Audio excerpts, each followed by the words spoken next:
Hello everyone, it is your host, your friend, your boy, Jetblack the One Only, here with another exciting video. In this video, I'm going to be addressing a topic that me and that one guy, Kells, on YouTube have been discussing, as well as on Amino.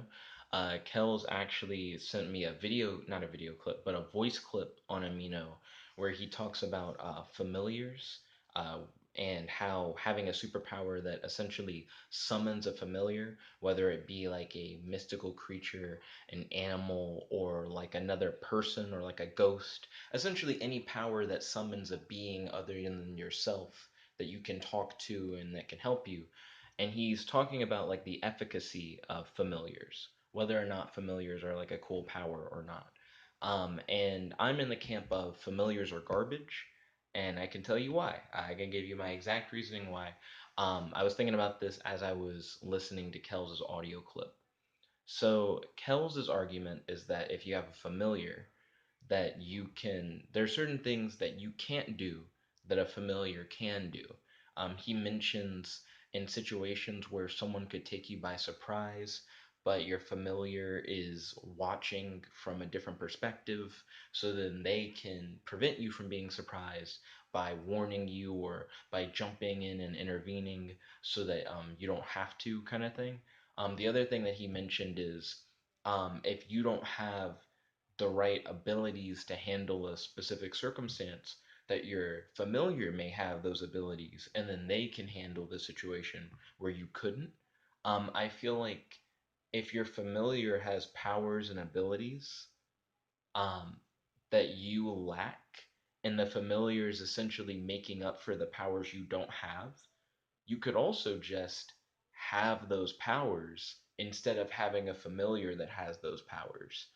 So if for whatever reason you need to melt something really quickly, but you don't have any powers that let you melt things really quickly, but you have a dragon familiar who has fire breath, and you're like, oh, I can summon my familiar, and then it'll use its fire breath to melt this thing.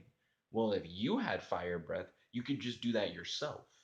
You know what I mean? Like the need of the familiar as like a, oh, they have a special thing that I can't do. You could just have your character just do that thing.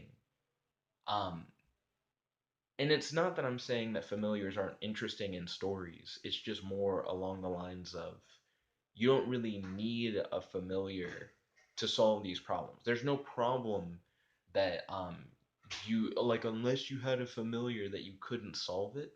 There's always just another way. The earlier thing that I mentioned about how a familiar could keep you from being surprised by giving you a different perspective of a situation, you could just have some form of extrasensory perception. You know, like how Spider-Man has spider sense and Captain Marvel has danger sense. Essentially, you can just have enhanced senses that will prevent you from being surprised, or more or less allow yourself to see what's going on from another perspective. You know, things of that nature. Essentially, any role that a familiar can fulfill could essentially just be fulfilled by a power that you could give to your character that they have and can use of their own volition without it being tied to a familiar. And having that power being tied to a familiar in some cases can make the character significantly more limited. For example, if the familiar happens to not be paying attention to the situation, or if the familiar has its own personality and free will and may not want to use their powers to help you. Things of that nature, I feel like make familiars worse than just if a character has a power. And like I said, familiars are perfectly fine in stories. I have nothing, like, I'm not against the existence of familiars. I just think that if a character simply had those abilities rather than have a familiar with those abilities, um, they just would kind of be better off and they would be less limited in their capability. But anyways, I'd like to thank you all for watching. If you like this video, make sure to smash that like button, favorite, comment, subscribe, and ding ding ding, ring that notification bell to be notified whenever we do these videos. In the comment section below, tell me what are your thoughts on characters who summon other beings and then use those beings instead of having the powers of those beings for themselves. Do you think those characters are better off that they summon familiars, or do you think they might be worse off that they summon these familiars? Anyways, thank you all once again. and I'll catch you guys later.